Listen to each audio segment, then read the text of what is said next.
Good evening. It is Tuesday, November 26th, 2024, and coming to you from Lonely Tree Media Studios in Tacoma, Washington. This is the Best Slam Sports Show.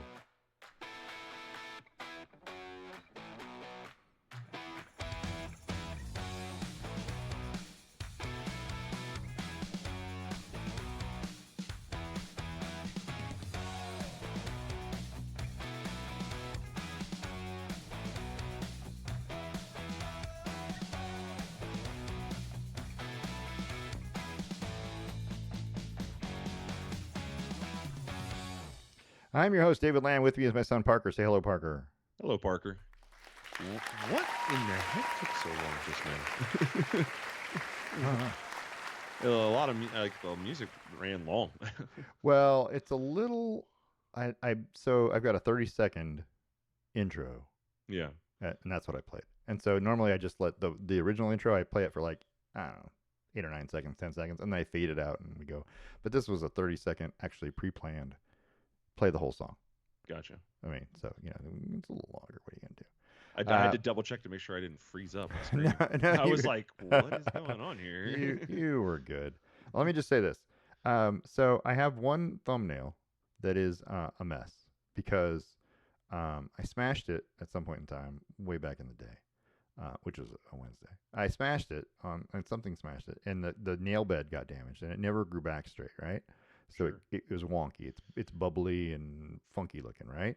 Yep. And then somehow or other, part of the nail. So every time it grows back, it doesn't grow back in a way that makes it easy to clip it Sure. because of the way it grows. Sometimes it splits on its own, like it Ooh. just splits open, like in the middle or on the side, or sometimes it splits top to bottom, like the top layer, like a top layer comes apart from the bottom layer. This is all gross, I know, but I have this little chunk of the thumbnail that is hanging onto my skin. That's the only part that's it's a little attached, but the rest of the thumbnail is not attached to it, and it hurts like a son of a gun because it won't let go. And I know that at some point in time I'm going to catch it on something and it's just going to rip off and it's going to bleed like a son of a gun. And it hurts. Yes. Yeah, and I don't like that. And I don't know how to fix it other than put a band-aid on it and just wear it forever. Can't you just have the nail removed? That's the best option, but I feel like that's going to cost me more money than I want to deal with. But yeah, Just throwing out solutions. I know. Plus, also, this thumb had a piece of this thumb chopped off by a paper cutter. Nice. But this thumb has been through a lot. I don't know. This thumb is also the thumb that I broke playing basketball. I threw my hand out to block a pass, and the ball hit square on the tip of the thumb, and it literally snapped the thumb. And I never went to a doctor. I never had it, officially evaluated as a broken whatever. But I absolutely know it's broken. There's a little bump in the bone where you can feel it. And anyway, that's all gross, I know. But well, that was riveting stuff. it's bothering me. It's really bothering me, and I don't know what to do with it other than put a Band-Aid on it and just hope that it doesn't. I'm going to wear a Band-Aid for the rest of my life on my thumb. So number one, so no one can see the nail and be grossed out by it. Although it is kind of a cool weapon when people go, ooh, that's gross. And you can just hold it next to their face. Anyway, I don't know why people are grossed out by it. It's part of nature, right? It's natural. I suppose it's actually unnatural. That's why you're having a problem with it. Well, now it's natural. It happens all. I don't know. I mean, I guess Summer missing a leg is natural for her now. Right? Yeah, but she's used to it. It's unnatural in the design of dogs. I guess that's all true. We got a lot of things to talk about. We're going to talk about you know what? We're going to talk about college football and the NFL like we always do. But first, how about the Oregon men's basketball team? Which I didn't pull up the actual stats, which I probably should have, huh? Yeah, I probably. You're not wrong. I probably should have. But the Oregon Ducks men's team is 6-0 after a win over number 20 Texas A&M in the Players Era Festival Power Tournament. I have no idea what that means, any of that. But I do know that Texas A&M was supposed to be a pretty good basketball team this year. They are now 4-2. But the Ducks, hey, you know what I mean? They look good. They had 4 guys in double figures. I don't know any of these guys, by the way. I know Jackson Shellstad. I do remember him. I know Nate Biddle.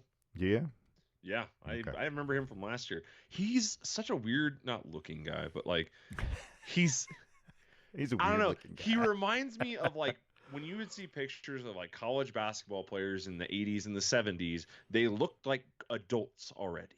Oh, Like right, they gotcha. all looked like they were grown up. Nate Biddle looks like Looks that. He like that. looks like he's an adult already. Like he's losing hair and the crown and everything like Oh, I that. see what And you're talking about. like he I looks see like a him. grown up, but everyone else around him looks like children. True Oregonian from Central Point, Mm, Oregon, 7 footer. 7 footer, yep. 7 footer. He's averaging 16.2 points per game and 10 rebounds. He's averaging a double double. If Bill Walton was here, Yeah, he'd be in love with this guy. he would be. You're not wrong. He would be. He'd be telling him to grow a little more hair, chin hair though, because his beard's looking a little scraggly. But Let's trim that scraggly beard. but the Ducks are 6-0 and Hmm. probably going to be ranked next week. Is my guess. I don't know. It depends on the rest of Yeah. the shakens out. But also, if you're looking at basketball things, University of Colorado beat UConn today, 73-72.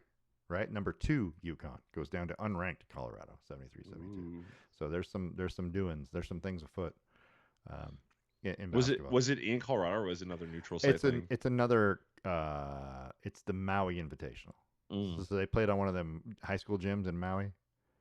cool. You know how they yeah, these tournaments that they do around Thanksgiving and Christmas, they always play somewhere crazy and you go, is that even a real like basketball court? Where are you guys playing? Because the arena holds like 20.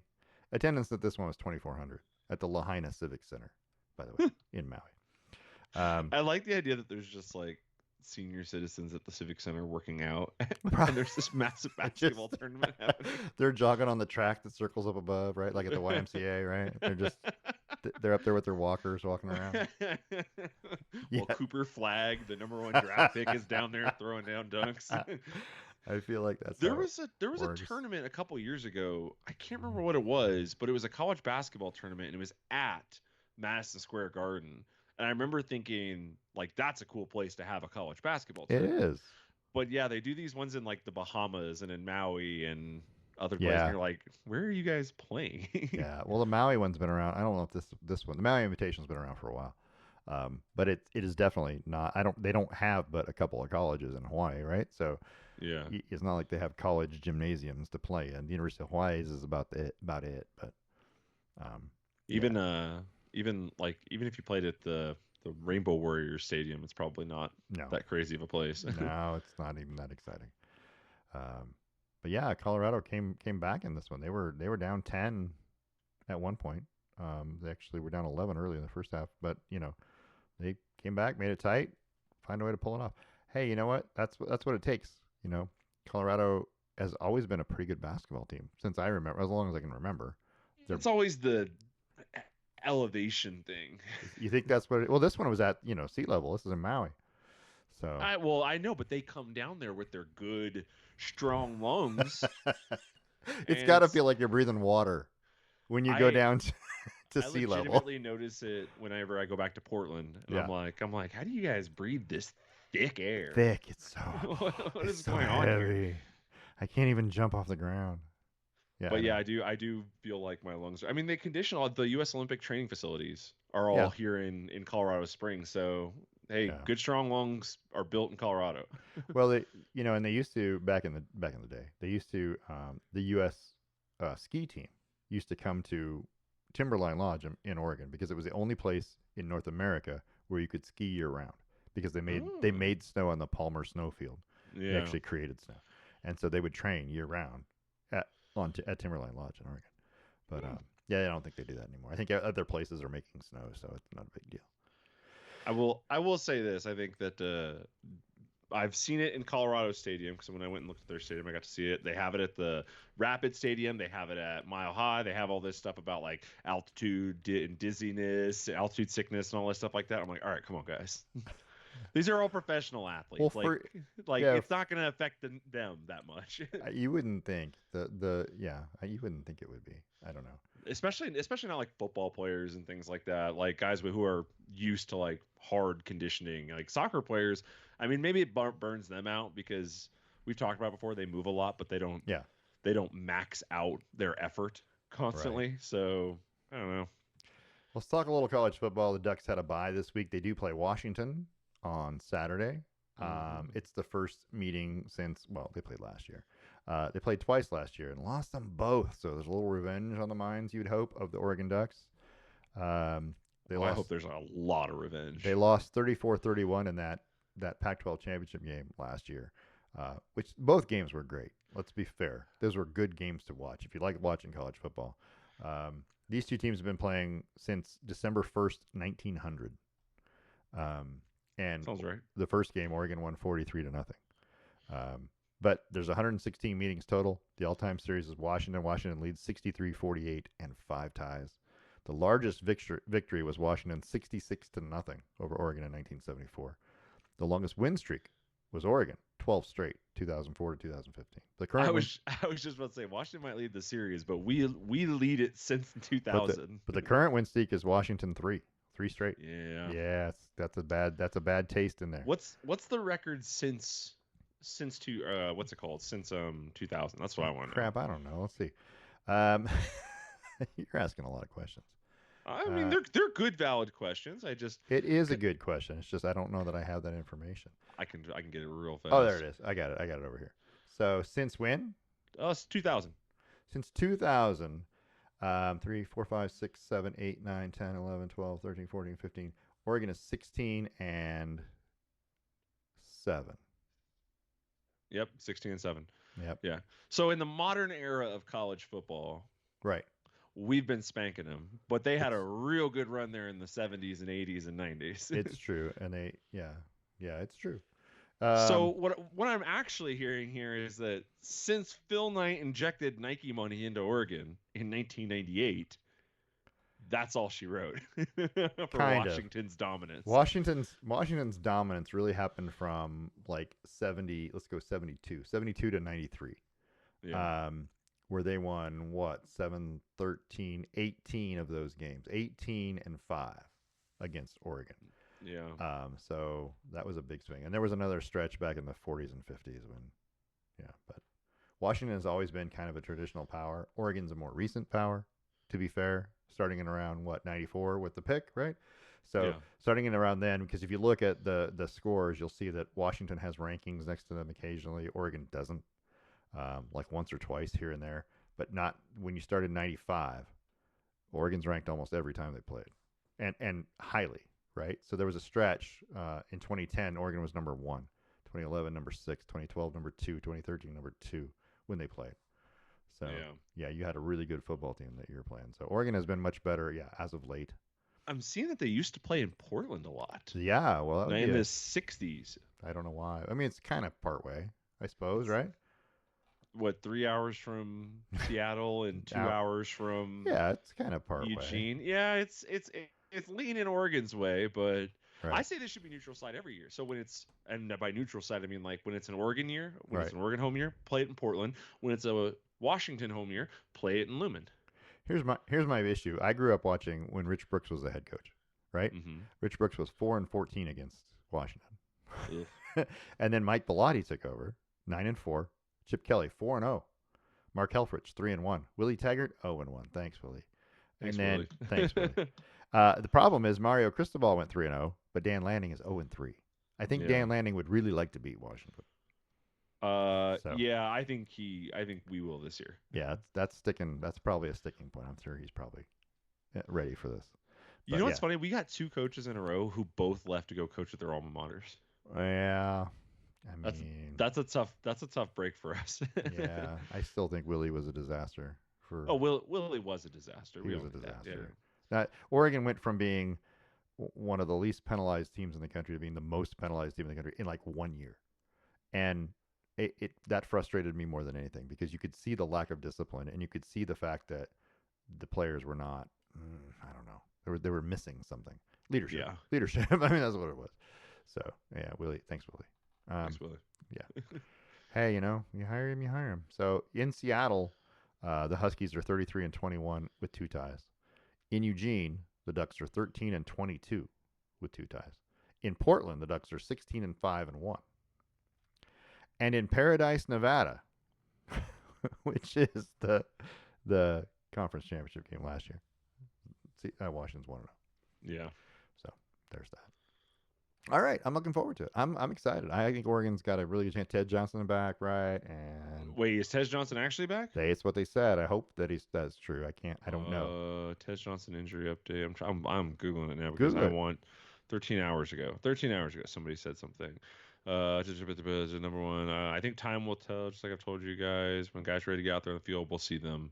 That's not an answer. That's not an answer. Not at That's all. uh one of the most positive signs here. Who suffered a right shoulder injury? Posted on Instagram Tuesday, November 19th, going to the bye week. Oh yeah, yeah. He said Tez said he's coming back from recovery. Yeah. Well, just because Tez says it doesn't. But All Landing said was, "Yeah, I'm not going to talk about injuries. You guys will see them on the field when they're ready to go." when they're ready to go, and that's the right answer. Because let's be fair, I don't care if Tez Johnson plays in this game. I don't think Oregon needs him to beat Washington, but it would be nice. But if come back when you're ready, don't come back too soon and get hurt again because that's just not going to help. Yeah, there's no need. I think if you're out there working Washington, like just Yep. and you haven't used him yet, don't. Yeah.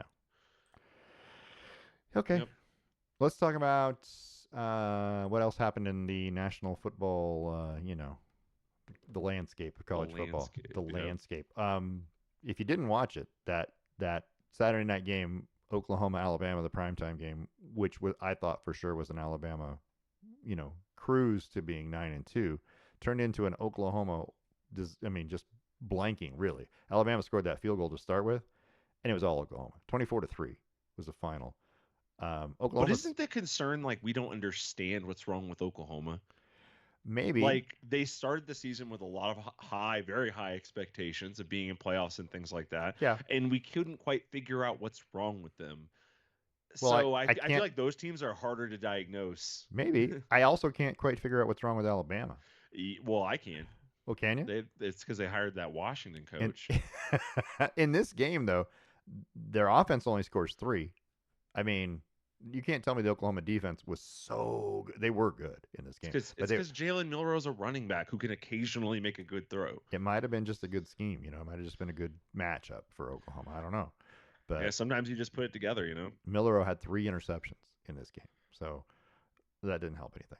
But yeah, I mean, of course, the Arnold for Oklahoma had 25 carries for 131 yards. That doesn't hurt anything when your quarterback can just go. He's a running back that can occasionally throw also. So there's that. Who can But occasionally I mean, let's be fair. But the defense for Oklahoma is what won that game. They were lights out. But Alabama's 8-3 now, and on the outside looking into the college football playoff, which we'll talk about in a minute. I don't know if I can agree to putting a 3-loss team into the college football playoff. There are a lot of 2-loss teams and a lot of 1-loss teams, and I just don't know. We'll have to discuss that in a minute, right? Yeah. Oh, Ohio State. What else? Oh, go ahead. Oh, What I was going to say is that you go into. I was going to talk about that Oklahoma thing. You go into those games a lot of times, and you're thinking that you're probably not going to win this game, but you're going to give them a fight. Yeah. And then if they make a couple mistakes, it shifts your entire mentality. You go, oh crap. Yeah, we can do this. We can do this. We can do this. And then that confidence gets in your head, and that doubt gets in their head. And Yeah. you end up with what we had here today. Yep, that's true. Ohio State and Indiana played in the fourth big game of the Big Ten season, right? It was fourth, I guess. Oregon, Ohio State, Penn State, right? Oh, there was another one. Who am I missing? Oh, I don't know. Well, we got Ohio State, Indiana, and then you got Ohio State, Michigan coming up. So that's the last one. But anyway, I don't know. So 3 times we've had top 5 matchups in the Big Ten, and Ohio State took control in the second half and kind of dominated this one. It was less than compelling television eventually, but I mean, for a half, it looked like Indiana was there, but not really. I just watched them refuse to adjust. Yes. Like they refused to adapt when Ohio State changed their defensive scheme because they started blitzing more. They refused to go, well, like I can hear it. I can hear this old white guy going, we're planning to play Indiana football today for 4 quarters. Regardless. And it's like, well, how about we don't play Indiana football anymore because it's not working right now. It's not working. Let's play adaptive football. Find another way. I don't like it. I didn't like the way they schemed after Ohio State changed things up, they It was, just got stale. let's be fair, special teams kind of ruined this thing as the bad snap on the Yeah, punt, right? It was raining, yeah, I get it. The punt return for a touchdown, those things kind of swung the game, um, and gave Ohio State all the momentum they needed. So, but they were a better team. That's just fair. They're a better yeah, team, and I'm sure that everyone's like, oh, Indiana was so overrated. Okay, but let's see any of these other teams play Ohio State, right? At Ohio State, let's see how yeah, good you are, right? Come into Ohio State and tell me that you're going to be good, that you're gonna that you can compete with them. I don't know. I don't know who's good enough to do that right now, just from looking at the rest of college football. Um, yeah. I really don't think there's many teams that can. right? Like offensively is the name of the game here. Like Yeah. defensively, I think that there are some teams that could put some, or sorry, defensively, I think there are you could beat them. I think you can beat their defense, but offensively, I don't know how you're going to stop them. Right. They have too many weapons. Yeah, they're pretty darn good. Um, so there was that game. We also had two unbeaten's. Well, not two unbeaten's. You had the last unbeaten, I guess, remaining, which was Army and Notre Dame, right? Army, Army laid an egg. I mean, we knew that was coming, right? We knew Notre it was likely that they were going to lay an egg. Notre Dame is better than Army. They just are. They got more athletes. They don't have size restrictions. They don't they don't have a the same kind of admissions standards that West Point has. Admissions? You I mean they mean, didn't sign a contract? let's be fair, right? You don't even have to be Catholic to go to Notre Dame. So there's that. Um, That part has always got me. I've never understood like any of like the religious schools where you see like guys who are like the Mormon schools, like yeah, BYU and stuff like that. yeah, How does somebody even get in there without being the and religion? And then you remember money rules all. well, if you can play a sport and play it well, for sure you're gonna get in. Was Ty Detmer, because he played at BYU, right? Or I was think he was he? actually Mormon. I think he was actually. That's Yeah, exactly what I was about to ask. Was he actually Mormon? I think he was actually. I think Ty Detmer is one of the examples, one of the few that you can. Steve Young, also Mormon, because he's a descendant from Brigham Young. Is So he really? yes, Oh, yeah. well, no So shit. yeah. Well, yeah. Anyway, Notre Dame wins 49-14 over Army, and I thought Army was going to wear those cool uniforms. That's for the Army Navy game. It's for the Army Navy game. Yeah, and the Navy ones have the Jolly Roger. This is going to be that's going to be a cool game to watch. It's gonna be a slick looking game. Yeah. Yeah, it's definitely going to look good. Which is what you're after, right? I don't know. I like cool uniforms. Florida beats Ole Miss, That was 24-17. surprising. That was surprising. I was just talking shit about Billy Napier like 2 days ago. You were, and they've pulled off like back-to-back wins, right? To be Back-to-back 6-5 and 4 Either and Ole 4 in Miss the is worse than we SEC. think, or They became bowl eligible. Ole Miss is yeah. worse than we think, and I'll tell you why I say that. I got a chance to go through their schedule. Let's look at their losses. Kentucky, 20-17. LSU, Yeah. 29-26, who's now unranked, and Florida, 24-17. Those are their losses. Who have they beaten this year? They beat Georgia, Hmm. 28 to Good for 10. them. They have one good win, but also on their schedule was Furman, Middle Tennessee State, Wake Forest, Georgia Southern. Okay, so there's 4 wins. This is the problem I have with the SEC. When they schedule like this, you're gonna get 4 wins, right? So there's 4 wins automatically. It means I only got to win 2 conference games to be bowl eligible. Come on. I think you should have to have a winning record in your conference to be bowl eligible. Period. I would agree. Or at least Yes. 500. But Well, I think what you're going to see is with the college football playoff expanding, and there's going to be more games and things like that. I think some of the bowl games are going to die away because players are sitting them anyways. that's true. Like I think that because now on any given weekend in December, there's playoff football on. True. And there didn't used to be. You waited until January to get playoff football. Now the Kraft Bowl is going to be fighting for ratings with a meaningful playoff bowl. The Kraft Fight Hunger Bowl. The Kraft Fight Hunger Bowl, Or the whatever San it's Diego called now. County Credit Union Poinsettia Bowl. Yeah. And how about the end of that game? I don't know if you watched any of the Florida Ole Miss game, but the very end of it, Jackson Dart throws an interception that gets overturned. And then Comes out and throws one. another interception. Yep. And I was like, oh my gosh. Like Jackson, You've got jeez another Louise, chance, right? dude. No, I don't want that. I'm glad we mean- didn't try hard. And that pretty much knocks Ole Miss out of the playoff picture too. So Yeah. at 8-3, 4-3 in the SEC. What else did we have? How about Arizona State coming up with a huge win over BYU, 28-23 at home? That was marred a little bit by fans rushing the field with 1 second left.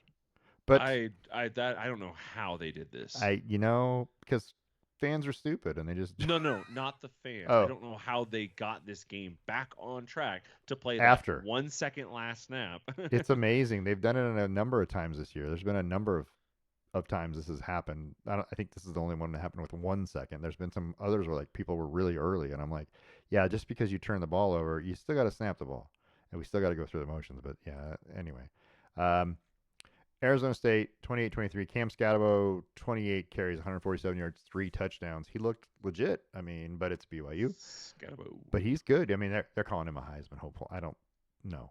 Sorry, you're not. You are not the best running back in college football even. You're So not even the best running back in like in the West Coast. right. So that's not even a thing. But Arizona State is in the driver's seat to go to the Big 12 championship game now. They look So pretty good. they look pretty good. I mean, they got Arizona left. All they got to do is beat Arizona, and they're in the Big 12 championship game. I'm Did you see like the scenarios for how Colorado gets into the Big 12 title game? I don't look at Colorado scenarios. Oh, it's Period. brutal because all they had to do was just win out and they were good. Now that they lost, they need. But now that when they lost, Yeah. if BYU would have won, they still would have been in. But because BYU lost, it puts them on the outside. Yeah, they got to With have. BYU, I think they at got to have Kansas State beat Iowa State. They got to win the last game. I can't remember what all it is, but let's talk about that too because no, first on Texas A&M. Hold yeah. on, we're not there yet. Texas A&M decided to go out and lay an egg too. Um, I I don't even understand. Texas A&M was being dominated by Auburn, fought back to take it to overtime, and then in overtime, 4 overtimes to be exact, Auburn wins 43-41. Um, I Texas A&M just basically bombed out of the championship game, right? I mean, they still will go if they win, right? If they beat Texas, I think. But Texas A&M's resume is they got humbled by Notre Dame at the beginning of the year. Yeah. They lost to South Carolina bad at South Carolina, 44-20. And they lost to Auburn 43-41. Now, to be fair, all three of those games, I think Notre Dame was neutral site. The Notre Dame game was neutral site, but I think the other two are on the road. They do have a win over Missouri. They do have a win over LSU. They do have a chance by beating Texas. It's not a great resume if you're looking at it. It's really not. I would agree. So I And that loss was just tough. yeah, that's tough. But I think if they beat Texas, they have a chance. They go into the championship game if they beat Texas. Is that right? Yes, winner of Texas A&M goes to it. It needs to be Texas because Texas A&M is going to get massacred by Georgia. by Georgia because Yeah. Georgia's playing some inspired football right now. So that's the last person you want to run into. So here's the unless thing. you're a team that Georgia's already beaten and they might overlook you. Here's the thing: Texas, if they lose to Texas A&M, which they could, because I don't think Texas is great. If Texas loses that game, they go to 6-2, 10-2. Texas A&M goes to 9-3. Texas A&M goes and plays Georgia and falls to 9-4 in that championship game. Right? How are you going to get the loser of the SEC championship game in at 9-4? Woo! With a resume that includes losses to Auburn and South Carolina. South Carolina's not a terrible loss, I guess, but right? And so Texas would have to still get in because they've only got 2 losses, and they didn't go to the championship game, and they actually benefit from not going to the championship game because if they get humbled by Georgia again in a championship game, how do you feel about Texas, right? You don't feel great. No, Tennessee's the one who wins out of all this. Tennessee just has to go out and beat Vandy, and they're going to go to the college football playoff. I think you'll get in. Yeah, yeah, they're in. Do your job. Win those couple games, and you're good. Tennessee's like you guys figure it out. We're going to be in. So that's good for them. I don't know, is that sad though? That like it's both good and bad because you're still going to get to see good teams play other good teams, which you don't get to see a lot throughout the year. If you're a fan of Oregon, you got 3 games this year against good teams. Yeah. And the rest of them were against okay or less than teams. So if you're a team who's in Tennessee and you're in that position, you get to watch them play 4 good teams in a row. Yeah. That's fun football. That's assuming they make it to the title game, right? Right. So, that's true. But on the flip side, you can lose and you still like Tennessee can go, oh no, we'll just kick the shit out of Andy and we'll be over here. You guys settle it in the title game and we'll see you in the playoffs. Is that what they said? Yeah. We'll just kick the shit out of them. All right. I'm sure that's what they're thinking. Uh, so let's talk about your Colorado Buffaloes for a minute. Your? Well, you live in Colorado. You should be a I fan, do. right? Oh my gosh, I cannot stand Colorado radio Um, as it relates to the Buffs. Kansas hands them a 37-21 loss in Lawrence. And I do love those Kansas uniforms with the red and I blue. was just gonna say, I Yes. don't love the red pants with red tights. It makes it look like you got like chicken legs. Like If you got skinny legs, it does. if Yeah. you got skinny, I mean, I Right. don't know. It looks like Yeah. too much of one color all the way down. But those jerseys are cool. Yeah, The old school block logos and everything. Yeah, they look good. That uniform, that combo, I like that. Yeah. So Colorado, and in a game where Travis Hunter decided he had to do the Heisman pose a couple times, right? Yeah, but he did one early when it was still a game. The other one, I was like, why did you do that? I you could I mean I don't know that I would call it. Would I call it a? When was it a game exactly? When they were down 2014? He scored on a 51-yard pass from Shadur Sanders to make it 17-7. They were behind that was his 17-7. first touchdown. And then he I think scored that to was make the it first time he did it. and he yeah. scored to make it 23-21. Okay, so that I guess that point it was a game still. That was early third quarter, but they were trying to catch up, and then they just couldn't stop Devin Neal. Well, yeah. Kansas literally 520 yards of offense and no turnovers, 29 first downs. They held the ball for 40 minutes. You can't beat anybody who does that. There's no way. Well, didn't Oregon just beat? Who was it that we played? Illinois. Illinois was trying to do ball possession. But they didn't have Early in the 520 yards of offense. Right, but that's the caveat. Like they ended up winning the time of possession on the game. I think like 38 to 20 something. Eh. And you were like, but you gotta score. De- You can't get field goals. You gotta score touchdowns. Devin Neal had 37 carries, 207 yards, still 5.6 yards a carry, and 3 touchdowns, right? Not to mention Jalen Daniels, the quarterback, who ran 6 times for 72 yards. That's 12 yards a carry, right? They ran, as a team, ran for 331 yards on 57 rushing attempts, 5.8 yards a carry. And Neal still had 80 yards receiving and a touchdown. He scored 4 touchdowns in this game, 287 yards from scrimmage. He was Heisman more than Travis Hunter in this game, without a doubt. Yeah, I mean, he looked that was amazing. An incredible performance. Yeah. Every time he touched the ball, you felt like he was a shoestring tackle, like away from going to the end zone. And they were barely getting him. And I kept thinking at any point Jalen Daniels just can pull it down and run too, right? Because you were like, man, he's fast too. He's sneaky. Yeah, no turnovers in this game, either direction. Weird. No interceptions, no fumbles. I found that strange, but still, Doesn't happen that often. it doesn't happen that often. But Kansas's defense played when they needed to play. Their offense controlled the game. I think that was part of it. You just keep the other team off the field, and they just don't have a chance to gel and go quick. So that was a lot of it. But they just could not tackle Devin Neal either. They're not Colorado's not a great tackling team, especially in the secondary. Right. Yeah, they don't want to get hurt. I'm sure that's part of it. But I'm just saying, those guys back there, Shadur Sanders, Travis Hunter. Shadur Sanders had how many tackles? 13 tackles. I didn't see a single tackle of his where he wrapped a guy up and drove him in. Shiloh Sanders. Shiloh Sanders. Yeah, he's. It's so funny. I was listening to again Colorado radio, and today they were talking about Dion going to the NFL, and they were all like, you know who benefits the most from this? Everyone was like, what, Shadur? No. Was it Travis Hunter? Like, no, it's Shiloh. Because Shiloh's going to make a 53-man roster on his daddy's team after he goes undrafted. It's probably true. It's brutal. That's sad, but it's not probably a true. Great. No, he is not a great tackler. No, but he led the team in tackles. But that's because It's 'cause he was Devin in the Neal was secondary living in the all secondary. day. Yeah. Oh my gosh, I had this exact conversation with Austin last year when Jordan Brooks from the Seahawks was the leading tackler. Yeah. And I was like, that's a pass coverage linebacker. I was like, you don't want him to be the leading He tackler. shouldn't be. He shouldn't be But your he leading is. tackler. He is. They're tie-breaking scenarios, by the way. Are there really? For them. So currently, right now, they're in a four-way tie for first place in the Big 12. Right. But they're fourth on that list.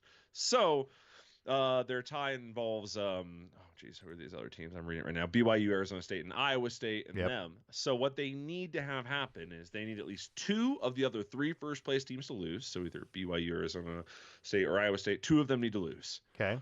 or BYU needs to lose to Houston, and Texas Tech needs to beat West Virginia. What? And that I don't know how that's relevant, but that's what it says. Or they just need BYU to lose to Houston, and they need Texas Tech to beat West Virginia. And even if the Buffs end up in a three-way tie for first place in this scenario, this combination would favor them under league tiebreaker rules. Because they didn't play either Iowa State or Arizona State. Well, that's for sure. Yeah. Interesting. So they need two losses to occur at least to get them in. Here's my problem. If you didn't play any of the other three teams that are there ahead of you in the conference, how do we even tell you that you? How do we let you play for a championship? You didn't play any of them. I mean, in the Big Ten, you have a lot of teams that didn't play each other. I get it, right? Oregon, Indiana, Oregon, Penn State. I understand that, but they all played Ohio State, right? Ohio State came out and kind of proved they went 2-1 in those 3 games. They kind of, they had a tough schedule, but they all played somebody in that group.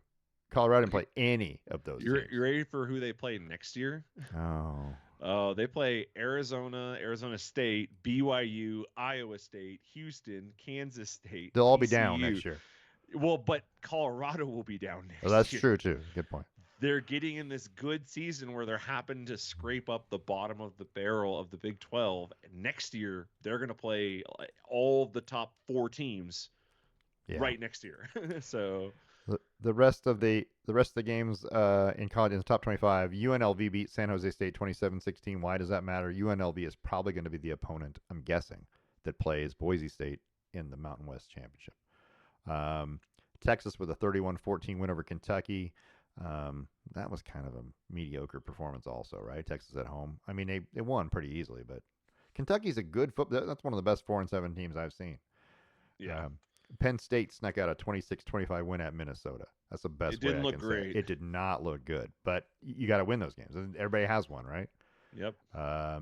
Miami with a 42-14 win over Wake Forest. That looked pretty easy in that they scored 22 points in the fourth quarter to put it away because it was 20-14 at that point. Yeah. Georgia with a 59-21 win over UMass, and everybody's going, "Oh yeah, well they went out and handled," but you gave up 21 points to UMass at home. I mean, you could say all you want about, they just dominated them. Your defense gave up 21 points to 2-9 UMass at home, and you were only. I mean, it wasn't like you were dominating. It was 21-14. It was a tie game. 21-14, and they gave you a touchdown before the half. You know what I mean? So I feel like you guys could have been a lot better. That didn't exactly instill a lot of confidence in the Georgia defense. Is like they lights out against Texas, right? And then they do this, and you go. It reminds me of the Oregon teams that started really slow. I mean, and then next thing you know, they shell you in the second half. I mean, Tennessee didn't give up any points to Utah. 56-0, right? Same records. Same. Feel like UTEP. I don't know. Boise State snuck out a win at Wyoming, 17-13. They keep doing it. Ashton Genty, though, 19 carries, 169 yards and a touchdown. SMU. He went over 2,000. 2,000, yeah. SMU with a 33-7 win at Virginia. That's a good road win in the ACC. Hard to argue. And then let's see, what am I missing here? Oh, Clemson, crushed the Citadel, 51-14. As they should. South Carolina crushed Wofford, 56-12. Late season Southern football, right, is so terrible. Iowa State put Utah almost out of their misery. They got one more game, with a win at Utah, 31-28. That was closer than it should have been. It was. Well, Utah scored 15 points in the fourth quarter to make it closer than it should have been, but still, they still have a chance at the title. So there's that. Missouri over Mississippi State 39-20, and then Illinois with a 38-31 win at Rutgers. But it took 23 fourth quarter points to put them there. So this game had 69 points, 37 of which occurred in the fourth quarter. I mean, that's all you can hope for in a football game, right? Is it all of a sudden it gets really exciting? Yeah. It's real interesting real fast. Illinois scored with 4 seconds left, so to win that one. I mean, that's a good win because that helps Oregon, it helps Ohio State, it helps all those teams that beat Illinois. Yep. So there's that. So next week, what do we got? Right, that's the question, right? What have we set up for next week? Well, we already know Oregon and Washington are playing, right? we have Thursday night Memphis Tulane, which is a big game in the American. Although Tulane has already wrapped up a chance to go, but they're both 9-2 teams. Tulane got a chance to prove that's a tough game for them. Oregon State Boise State is on Friday night or Friday Right. morning. Sorry, 9 a.m. That's important for Boise State. Oregon State just beat Washington State, which I didn't think they could do. That was a wild game. Yeah, Genty, by the way, 2,062 yards and 27 touchdowns. That's a lot. that's a lot. Um, Oklahoma State plays at Colorado. I mean, we're thinking that should be a Colorado win. I don't know. Mississippi State plays at Ole Miss. Not that it matters. I don't think that game's important. Georgia Tech at Georgia. Watch out, Georgia. Don't sleep on Georgia Tech. There's that Washington Oregon game. That's 4:30 on Saturday on NBC. Michigan Ohio State 9 a.m. on Fox. That's the one everyone's going to watch for at least a half. Because if Ohio State starts pulling away like they do, they should club Michigan. They really should. Are they still in the title game even if they lose that? Ohio State? No. Yeah. Ohio State has to win. So who would go if they lost? The other two teams have to win, but Penn State plays Maryland, Right. and Is Penn State third in the scenario right now? Indiana plays Purdue. No, Penn State would be, I think, number 2 in this scenario. Oh, okay. So they would move. Right. We would play Penn State if Right. Penn State won. Correct. Actually, according to the standings right now, Indiana's third, and Penn State's fourth. Yeah, I think it's just alphabetical. I don't know if that's accurate. I feel like they don't put them in there by any other way than if these two teams had the exact same conference and overall record, it's alphabetical. Interesting. Yeah. Well, so, but isn't there a tiebreaker? There is, but that's not there. They won't show you that until the end of the season because right now it doesn't matter. There's no tiebreaker right now. It's just alphabetical. We aren't going by the tiebreakers. The tiebreakers are relevant if Indiana loses, right, to Purdue. Doesn't matter. So see, because if you look on the Big Ten's website, it lists Indiana second, not Ohio State second. So Indiana may be ahead of, but I don't know. I think it was just I think it's just alphabetical. Indiana comes ahead of Penn State, right? IOP, yeah. Yeah, so there you go. That makes sense. It's interesting. I don't like it. Start putting it in the right order now. I don't like it. Put it in the right order now. You can do it. Texas at Texas A&M. Who's going to win that game? Texas. Really? I don't think Texas A&M's that good. I don't think Texas is that good. I agree. Okay. But I still think they're better than Texas A&M. Maybe. All right. Kansas State at Iowa State. Who wins that game? I want to say Iowa State's going to win. Because I think they're the better team, but I can picture Kansas State pulling this one out. So I'm gonna say Kansas State. Now those games are on at the same time, so I hate that. But all right. Nevada plays at UNLV, right? So we've got Nevada plays at UNLV, so UNLV still has a chance to secure their Mountain West with a win, and then Houston plays BYU. Houston can knock BYU right out, right? Yeah, with a win. But I kind of want BYU to win so that way Colorado's automatically eliminated. Yeah.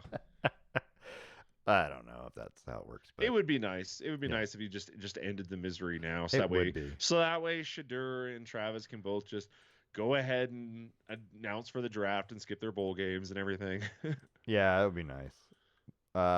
So let me ask you this. So here we go. So let's go look at these are the college football playoff rankings, the current college football playoff rankings. And I don't know if you can see that real good because I don't have it big. But I have it pulled up on my screen too. Oh, good. Perfect. Oregon State is number 1. Ohio State stays number 2. Texas, Penn State. The top 4 remain the same. Notre Dame moves up that 1 slot after Indiana fell 5 spots, right? Miami moves up 2 because they moved ahead of both Indiana and Alabama, who lost. And then Georgia moves up 3. Why? Because Ole Miss, Alabama, and Indiana all lost. Tennessee moves up 3. SMU moves up 4. So there's Indiana, there's Boise State, and there's Clemson at 12, right? Which is the end of the playoff, except, is it? Except is it? Right. Except is it because Arizona State, who's the top of the Big 12, is down there further. So which means Clemson would be the first one out. Right? Is that? Yeah, that's right. Because Arizona State will have to get in if they win. One of those Big 12 teams has to get in. Yeah, that's what the projections have. So the 12th team will be out. Yeah. It makes for an interesting. I don't know. We still got. Let's just wait until next week. But if this stays the way it stays, let's assume Oregon and Ohio State play for the Big Ten championship game, right? Yep. Both teams are in the playoff, right? Yeah. Okay, Oh, for sure. Yeah, locked. Penn State and Indiana will also be in the playoff, Ugh. right? Yeah, So that's right. Yeah, there's 4 teams in the playoff. All right, the correct. Boise State, assuming they win out, there's 5. Okay, Notre Dame is in. That's 6. There's half your playoff field, right? ACC champion, let's assume it's Miami, 7. SEC champion, let's assume right now it's Texas, but it's probably Georgia, right?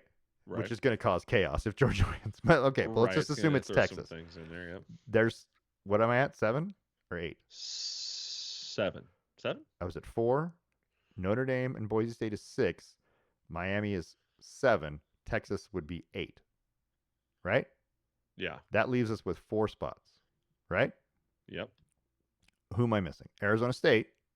Arizona State. That leaves us with 3 spots.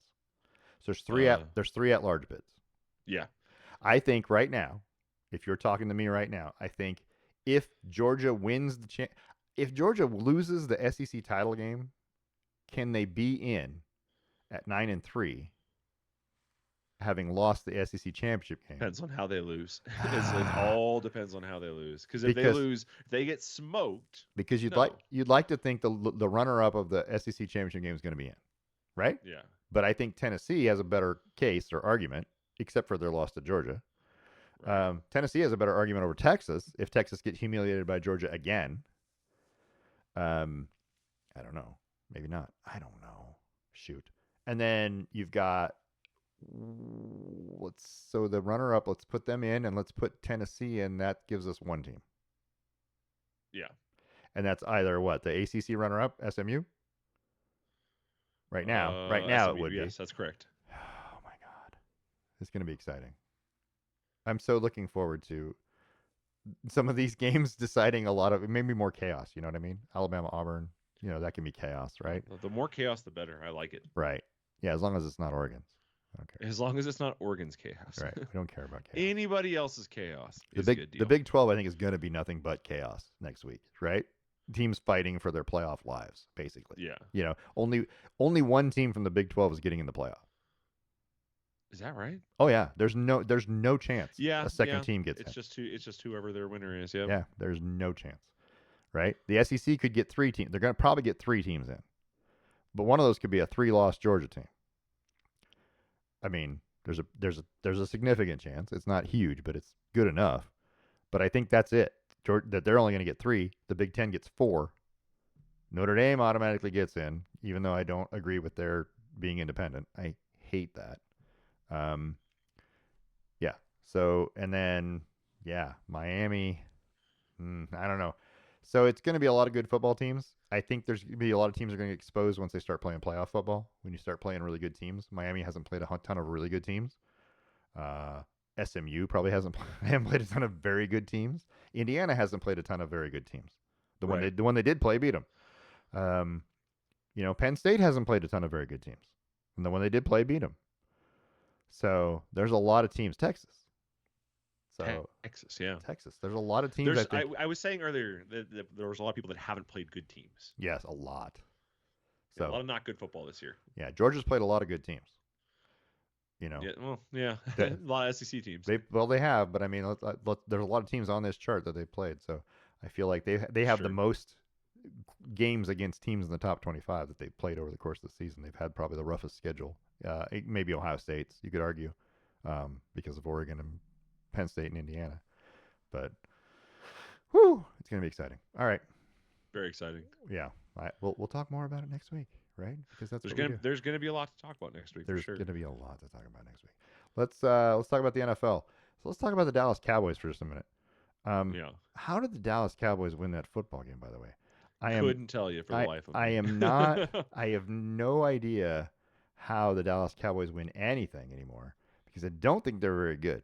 But they are 4-7. They're 4-2 on the road and 0-5 at home. It's a good thing this was being played in Washington because there was no way they were going to win this. No way they were going to win this at home.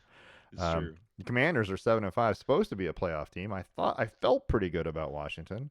Allegedly. And then the missed extra point and the onside kick return for a touchdown, which you just don't see very often. Right? Yeah, that's pretty rare play. That's a pretty rare play. And the Cowboys are now, I mean, they're not out of the conversation, 4-7. They're I wouldn't put them in a conversation either, but you can't just go, oh well, they're like the Giants who are 2-9, right? And now resting on DeVito at quarterback. It's not it's not that team. Oh, what Uh, a sad life to rest on Tommy DeVito at Tommy quarterback. DeVito's your guy, man. He's back in there. I feel good about his agent, right? I feel good that he's back in the spotlight. Um, Did you hear what Malik Neighbors said after the game I did not. about that? He said it doesn't. He said it doesn't matter. It said it's not the quarterback that's the problem. He said we same results, different quarterback. Yeah, it's true. Yeah. He's So he kind of threw his coaches under the bus a I little bit. mean, he's not wrong. Dude's been a Giant for less than a year, and he's feeling it. So, how about those Broncos? How about him? The They're doing Broncos, great. yeah, the Broncos go on the road to Vegas and win 29-19. It is the Raiders, let's be fair. However, and I did think for a little while they were struggling in there. I thought they were going to lose that football game somehow. But Bo Nix and Cortland Sutton team up twice in the second half, right? 2 touchdowns in. And Yeah. Bo Nix sets the Broncos rookie touchdown record, right? Yep. He has been probably, and you can put a rookie qualifier on it, but he has been maybe the best quarterback over the last 5 or 6 weeks in the NFL. You could put rookie in front of it if you want to. I'm not sure there's anybody playing much better, save maybe Jalen Hurts. Um, you Jalen can, Hurts playing some good football right now. yeah, he's playing some good football. You can talk about Patrick Mahomes, but that team's not winning by 10 points any game. They barely Yeah. beat the Panthers. Um, so I don't know who else to put ahead of him. Justin Herbert looks great, and their team can't do anything even when he plays great. Yeah, he can have the game of his life, and it doesn't matter. Yeah, yeah, he's been looking great, and the team just won't catch footballs when they need to, or I don't know. The defense decided to not show up in this one. There was a lot of anyway. We'll talk about that anyway. So, but yeah, I feel like Bo Nix has maybe played his way to you want to say that Bo Nix has a chance to be the rookie of the year, offensive rookie of the year, I think he's got a as good much chance. of a claim to it as anybody else at this point Yeah, because Jaden Daniels is playing worse, right. decidedly. I mean, Bo Nix doesn't have any turnovers Yeah, he doesn't. in He in a just couple games, he and just doesn't turn the ball over very often. which is one of the things we loved about him at Oregon. Yeah, it's true. Good Was that decision he maker. he only made good decisions, Yeah, but yeah, no, he's playing like he's earning the rookie of the year thing. I still think it's going to be hard to take it from what's it from oh my gosh, Daniels. Commanders quarterback Daniels. Yeah, But if they continue, so I mean this week we have the Browns on Monday night. yep, That's a winnable game at home. I'll be there, by the way. right. And then next week after that, we have a bye, and then after that we have the Colts. Or Yep. sorry, we don't have a bye. I think we have the Bengals the week after that. Let's let's say That could be kind of tough. let's say this: Jaden Daniels has 12 touchdowns and 5 interceptions in 2,600 yards passing. Yeah. Bo Nix has 2,500 yards passing, 2,550, 16 touchdowns and 6 interceptions. But his QBR is not as high, and a lot of that has to do with the early season. He plays a lot of smart football. But yeah, but he's got the numbers they match Jaden Daniels passing wise. Yeah. That's not we didn't really talk about the rushing, but he's I mean, if he can win 2 of the next 3 games, puts the Broncos at 9-6. Like you're starting to have real conversations about like, are they well, that good? well, they're in the playoff spot right now. I mean, I don't think anybody Yeah. would have said that. I wouldn't have said that when the way they started. But they do have to play the Browns, who have beaten both the Steelers and the Ravens recently. Yeah, but the Browns are coming to us. The Colts, and they got to play at the Chargers, which is an interesting game. And then the Bengals, I think, at Bengals, the Bengals. Chiefs, yeah, at Yeah. Bengals and then Chiefs. Those the last 3 games are brutal. Well, but there's some hope there because the Chiefs could be resting players. They could be. They're not trying to play for an undefeated season anymore. And the Bengals so that's might be out. window. The Bengals might be out already, right? Although again, that's the game I'm kind of crediting as probably a loss because we're going on the road. But if you take care of the Browns at home, if you take care of the Colts at home, and then you can try and snake one of those other 3 games, Bengals, Chiefs, or Chargers. oh my gosh, Chargers. Yeah. You're a 10-win team. Yeah. Yeah. I mean, they're right there. It's really uncomfortable. Yeah. To be there because I don't believe in it. I think we're gonna drop it at some point. Speaking of the Chargers, they played in that Harbaugh Bowl on Monday night. Ugh. And they were in that game and they were playing pretty well until they weren't. But Derrick Henry and Lamar Jackson were too much for the defense. Yeah, Um, they're really good. Derrick Henry ran for 140 yards. He didn't score, but still, 140 yards is pretty good. The Ravens win 30-23. Ravens moved to 8-4. Also now just a game or a half a game I think behind Pittsburgh. So for first in the AFC North. The Chargers now 7-4. Hurts their playoff chances a little bit. They're still in a playoff spot at this point. So it's a chance. There's a good chance. I mean, there's a pretty good chance you could see Bo Nix and Justin Herbert in the playoffs. Oh, that would be so cool. Yeah, yeah. Might even play each other at some point. I mean, of the 16 teams that make the playoffs, or sorry, 14 teams that make the playoffs, 2 of them could be quarterbacked by Ducks. That's right. That is awesome. Pretty crazy, isn't it? Yeah. And so what else happened? What else happened over the weekend? I don't know. The Seahawks won 16-6. They're in first place. A win over the Cardinals. The Cardinals didn't look good. I mean, the Seahawks didn't look good either. This was a game that didn't look good. Kobe Bryant's interception return, 69 yards for a touchdown, was a big deal, right? Neither team wanted to win this game. Neither team. Both teams tried to throw it away. It was sad looking. And the Seahawks won it. Yeah, looked less worse than the Cardinals. That whole division is looked less worse. the whole division is terrible. The Rams lose at home to the Eagles 37-20. The Rams are 5-6. The Niners are 5-6, and both the Cardinals and Seahawks are 6-5. They're all separated by a game after 11 games. Yeah, and look, these are the things, right? The Rams are 2-3 on the road. The Seahawks, right, are actually 3-1 on the road. Right? The Seahawks are the road team. Yeah, who would have thought? But they're 3-4 at home. The Niners are 2-3 on the road, right? And I feel like the Cardinals are 2-3 on the road, so nobody's good on the road except Seattle for some reason. Except Seattle, and they're not good at home. I don't know. It's a lot interesting. It's going to be interesting. That's going to be an interesting division to watch because they're only going to get at this rate. They're only going to get one team in the playoffs. Right? Right. And it's going to be the division winner. And that's going to come down. There's 5 games. They got 6 games left each, I guess. That division's going to be one that's going to be fun to watch. If you're looking at the Seahawks schedule, upcoming schedule, FYI, they play at the Jets. They play at the Cardinals. The Packers, they got the Packers and Vikings in the middle of this 6-game stretch. Both of them at home, though, which we know they're not as good at. And they play at the Bears and at the Rams. So they're done playing the Niners. They don't have to do that again. Yeah. They got one against the Cardinals, who they've beaten, and one against the Rams, who they lost to. It's just a division no one wants to win right now, and they're all okay teams. Like it doesn't matter who makes it out of the play or who makes it into the playoffs of this group. They're going to get kicked out of the first round. The okayest team is going to go to the playoffs, right? Yeah. The one, I just don't know. I feel like this is going to be bad. And did you watch the Pittsburgh Cleveland game? It was beautiful. Because I didn't see I didn't see all of the snow. Where was I? That was Thursday night, right? Yeah. I had to take Milo to training. We went to PetSmart. Yeah. So we were at dog training. So I got to watch the beginning of it when there was no snow. It was snowing, but there was nothing on the field. And then I come back from doing the stuff, and your mom's got it on. I'm like, what happened? Right? And and how did the Cleveland Browns win that game as well? I mean, I don't understand how Cleveland has beaten both. They're 3-8, but 2 of the wins are divisional wins. Well, Mike Tomlin can't get too far above 500 at any point. He's got to really corral it back in. And the only other team that they beat was the Jaguars. I mean, so I don't know. Cleveland is famous Jameis. Well, they were talking about it on the broadcast that the Steelers have a pretty horrendous record on Thursday night games against divisional opponents. Yeah. Like it's a Mike Tomlin special is to lose this game. Yeah. And Cleveland, to be fair, has lost 4 of their losses are by 1 score or less.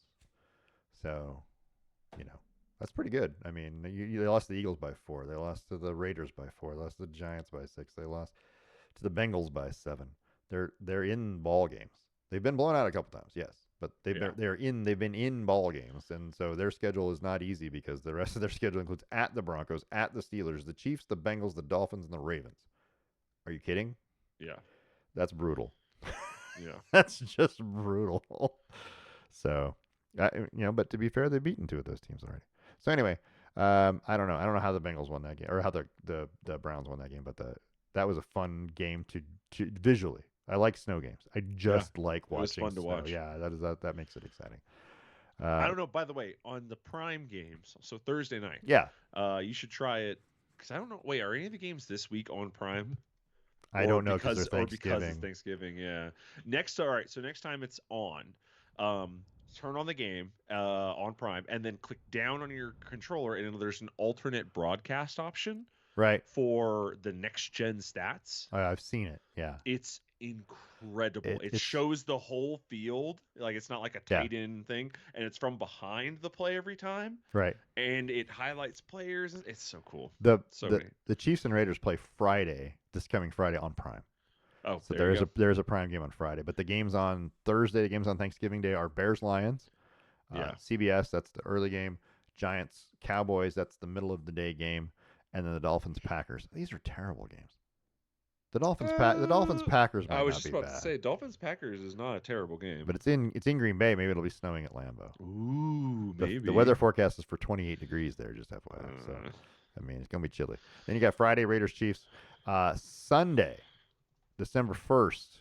What's happening? Cardinals at the Vikings. That could shape some stuff. yep. Um, okay. Ravens Eagles. That's your game. Your late game on CBS. Ravens Eagles, and then the Niners Bills, which you thought would have been a big deal, but I don't think the Niners Was are going good. to be a barn burner. They're playing. They're playing in Buffalo, and it will be snowing according to this. Yeah. And then you got the Browns Broncos Monday night. So that's the first. Bo Nix playing in his first Monday night football game. I'll be there. I'm pretty excited for you. I got my ticket. I'm All gonna go. right, I'm gonna all right. go be freezing cold because it's gonna be 40 degrees. All right. Well, that's all you need, right? And then, so if we look at the current NFL standings, there's your AFC. Um, Buffalo Bills leading the AFC East as they should, because the rest of that division's kind of terrible. Steelers, Ravens, going to be duking it out for the division. The Texans, by default, I mean, the Texans are good. They're pretty good. They're just not great. They haven't been great. And we can talk about Amy Fairbairn missing. Um, he's missed. There's only been 4 field goals of 29 yards or less that have been missed this season in the NFL. He's missed 2 of them, by the way. Jeez Louise, really? Yeah, he's missed 2 of them. Now he's also ripped 50 yarders plus, but but he's missed 29 yard or less field goals this season. And he's the only NFL player to do that. And then of course you have the Chiefs probably in what it might be the strongest division in the AFC right now, thanks to Denver being really good. Um, so yeah, the playoffs started today. Kansas City won with the bye. Buffalo at 2. You've got the Steelers at 3, and then the Ravens, the Texans are in because they're a division leader. The Ravens, and then Chargers Broncos. That's what you got. So much good football. It's going to be good. It's going to be exciting. The I NFC. I Go can't ahead. remember the last time I was excited for Broncos football. NFC, those Eagles still look really good. And if you were They betting on do. anybody but Eagles Lions in the NFC Championship game, the Vikings, I guess you could make a case for them. That NFC North is the strongest division in football. The Packers are an interestingly unpredictable team. Yep, they sure are. They can tear some things up. Yeah. But I think the Lions are the best team in the NFC. But it'd be Yeah. fun. It's gonna be fun to watch them play the Eagles. The Eagles have been hot. Eagles have won 7 straight. Lions have won 9 straight. That's gonna be a good football game if they play for the NFC Championship. The other 2 divisions, meh. The other 2 divisions, by the way, if you take the NFC South and the NFC West, they are a combined 8 games under 500. The two Really? divisions, yeah, the 2 divisions as a whole. Huh. The Falcons are 6-5, Buccaneers are 5-6. They cancel each other. That makes them 500, right? The Saints are 3 games below 500. The Panthers are 5 games below 500. That's 8 games. The NFC West is 2 6-5s and 2 5-6. They're 500. So the whole divisions, the 2 whole divisions, are 8 games under 500 combined. That's terrible.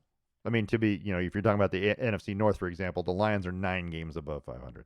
The Vikings are 7. The Packers are 5. So there's 21 games. The Bears are 3 under. So they're 18 games over 500. The NFC North by itself is 18 games over 500. So there's one way to look at it. Just saying, there's some bad football to be played in the NFC South and the NFC West. Some good football too. Yeah, somebody's got to make the playoffs, right? And if the playoffs started today, Lions are 1, Eagles are 2, and then the other 2 division winners. Seattle at this point and Atlanta, right? Huh. Yeah. Who become 3 and 4, and then the Vikings are 5, the Packers are 6, and the Commanders are 7. Good old Manders. That all can change because there's a lot of teams that could be 6 and 5 or going to be 7 and 5 or who knows what. But yeah, I don't know. It's interesting. Commanders, all they had to do is get rid of owners and half their team, and then all of a sudden they're relevant. You fire the right people. You Fire the make right something people. happen. I don't know. The NFC is going to be interesting.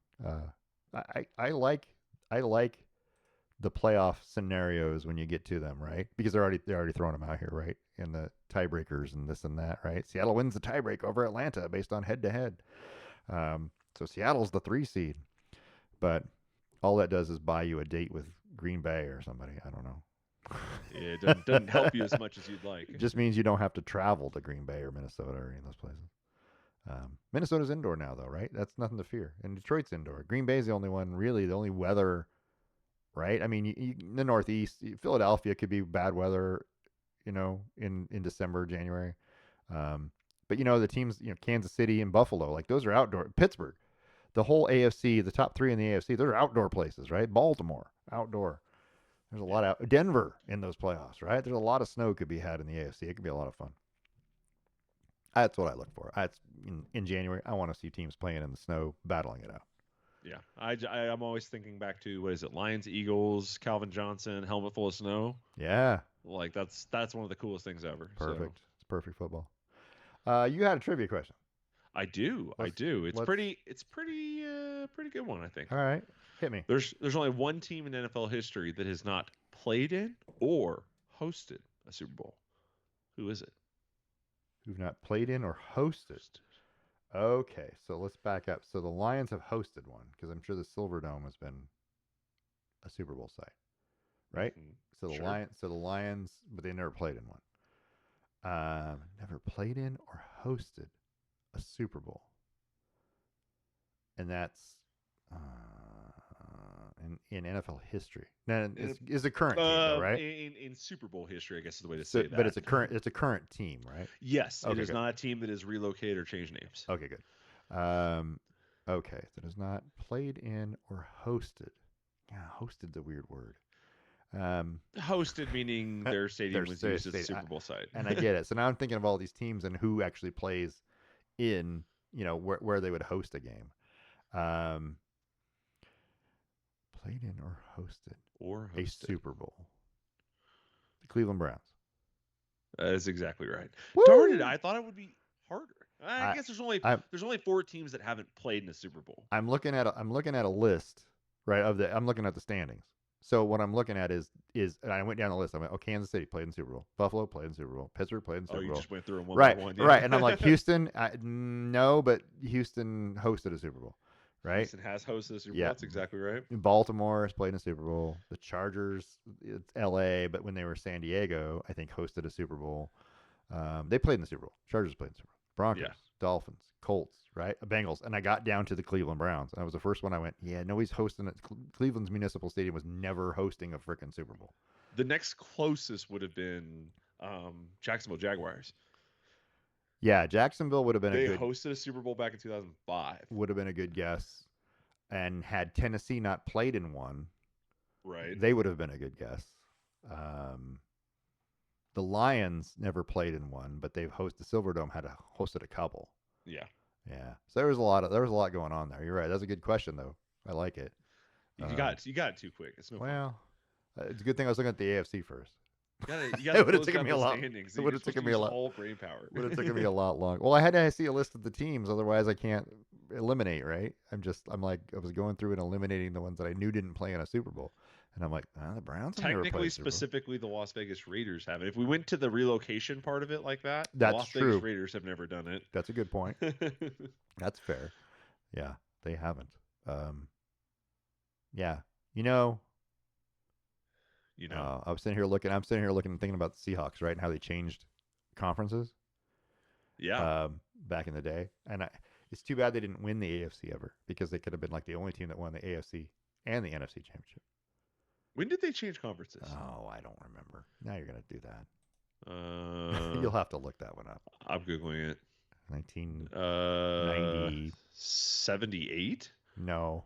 Oh no, 78. They went to the AFC from the NFC, and they switched back in 2002. 2002. There you Okay, so it's only been they've only been in the NFC for 22 years. go. 22 years, longer than I don't know.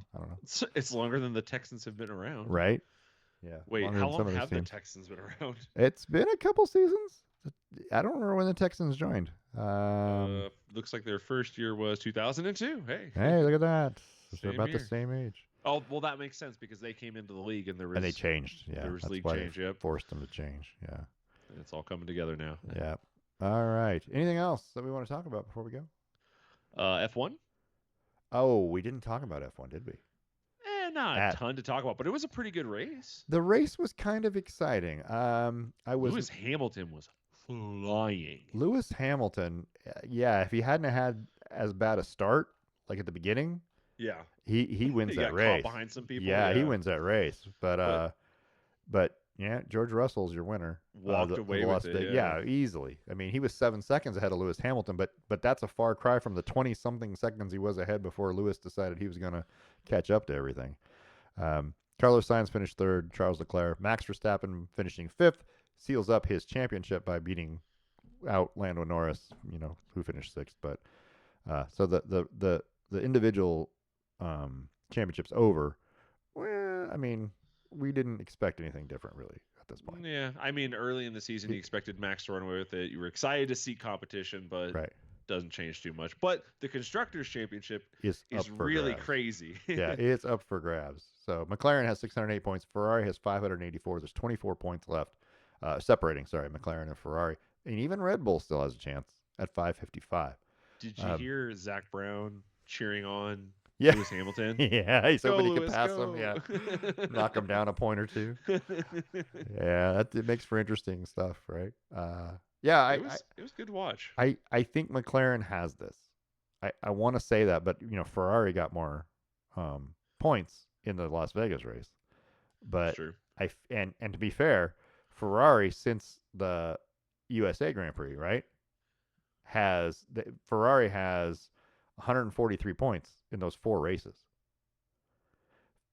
So USA, Mexico, Brazil, and Las Vegas, and McLaren has 80 something, 90. So Ferrari's caught up a long ways in the last 4 races. But it will be. I still think McLaren has what it's going to take to win in Qatar and then at the end. So I feel like they're the better, Abu Dhabi. I mean, it might come down to the last race. I mean, if McLaren can finish, I think 1-2. Yeah. In Qatar, they'll be fine. But if not, if you have another race where, what's his name's a little farther down, Oscar Piastri, Yep. Orlando's a little farther down, Yep. then yeah, you're gonna get hosed. I don't know what they were doing, if they had an issue, because early in the race, I was like, Lando needs to be pushing now. Yeah. Like lap 5 through 10, I'm like, why is he just chilling? Yeah, I don't know. Like he needs to go. And then what is it called? Not the undercut, the overcut is what everyone started doing. And I was like, man, it was a wild game. But Oscar Piastri, or wild race, but Oscar Piastri has to do better than 7th. Like that's tough. I mean, 6th and 7th for them is not bad, but like your car is better than this. Right. So so they're headed to Qatar this coming weekend. It is 16 turns and what? There's only one DRS zone. Sounds right. That's Is there only one? There's only one. I'm looking at the map. It looks like this the main straight is the only DRS zone. Yeah, that's interesting. Yeah. Interesting. Yeah, that's interesting. I don't remember that being a very good race, but I do remember Azerbaijan just because the last race of the season was interesting. It's an interesting road course, right? Yeah. Yeah, so that makes it cool. Anyway, I'm excited about F1 still. I mean, I like watching F1. I just wish Max wasn't winning all the time, which this was a lot closer this year, so that's better. If this is a step in the right direction, right? Right. Yeah, and we're hoping that next year will be even more competitive. And then the year after, they're going to change the regs again. They're changing Yeah, engines, and then we get Cadillac. that's interesting. Cadillac got approved. Well, GM more specifically, but they're Right. driving under the Cadillac name. Just got approved for an F1 team. They'll start Yeah. in 2026 with the new regulations. I don't know what to think. I'm so blown away Well, by it. the problem is the driver will be 60 years old, so he's driving a Cadillac down the road. Anyway, I'm How just saying. how much weight is a premium leather Napa leather seat in your car? It's gonna have the full sound system, The and full sound yeah, system. I like it. I like Oh, that you know what idea. they should do? If it works within their aerodynamic scheme, they should put some of those big like wing style fender flares, like from the old caddies, The just over the fins, wheels. the The fins, fins in the yeah. They back. should put some of the fins Oh, just as like a nod to like, Cadillac heritage and stuff. But I sure. think that would be kind of cool. Oh, Uh, and can you imagine a Cadillac at the Las Vegas Grand Prix? yeah, It's I going to like be it. all Elvis themed. I like it. I like this idea. That'll be interesting. That'll be interesting to see. I'll try Yeah, and get hired by him so I can start moving these ideas. looking looking forward to that too. All right. Well, that's I think all I got for the show. Oops, that's the wrong. Hey, look at that. We got more applause. That's not what I was looking for. Close enough. But that's okay. That's all we got for this week. Next week we're gonna know a lot more about the college football playoff. At least we'll have the championship games pretty well decided. I think. I think they're all done by next week. So we'll know who's in Yeah. them. Although there's that Army Navy game that hangs out there. That pesky. Is that next week? Or is it a week after? I can never remember. Army Navy is like a weird week. Like it never is played at the right Yeah. time. I feel like it was always. Anyway, we'll know more. We'll know more about the college football playoff next week. That's going to be great. And then we'll talk about the NFL, which is 5 or 6 games is all teams have left. We're almost to the playoffs. We're almost to that point of the year where we go, damn, we got to talk about basketball. And then Damn, we gotta talk about. Oh no, not basketball. we're going to talk about basketball or what other, whatever we found. I was watching dodgeball on the Ocho, by the way, over the weekend. Love that. Yeah, I don't know. It was like an all-star game. I didn't know there was such a thing. There was like a dodgeball all-star game. I also, and by the way, I also watched the women's soccer league with like a skills competition. Like there was a lot of weird things on this weekend. Is all I'm saying. I didn't even know they did that. But so there's that. Anyway, we'll talk about all that because that's all there will be in January after the Sure. playoffs. Anyway, I want to thank everybody for listening. It's been a Brain Rock production, a division of Lonely Tree Media. We'll see you all next week. Thanks.